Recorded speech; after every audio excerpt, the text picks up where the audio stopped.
A former BBC radio presenter has been jailed for 5.5 years for stalking other broadcasters online.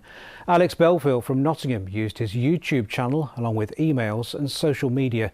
He was found guilty of harassing 4 victims, including Jeremy Vine. Our social affairs correspondent Jeremy Ball was in court. The judge said Alex Belfield weaponised the internet using an army of followers to spread false allegations that were driven by personal grudges and slights. We heard that even led to death threats, with one of his former colleagues driven to the brink of suicide. Belfield argued he was simply exercising his right to free speech, but today he returned to court to be sentenced for 4 stalking offences. The jury found that 2 of his victims were subjected to serious abuse and harassment. Hello, Chunky. It's a Wednesday afternoon, live across the world. This is the Voice of Reason. Belfield's targeted them here on his YouTube channel with words that had serious consequences. The judge said in many ways it was more serious than physical stalking.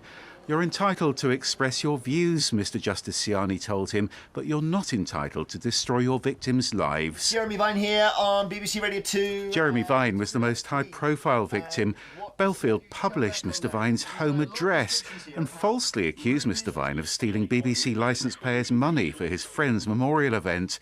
That prompted personal threats and thousands of abusive tweets, a response Mr. Vine described as an avalanche of hatred. And Bernie Keith was targeted by Belfield too. He hosted shows on a radio station where they worked together.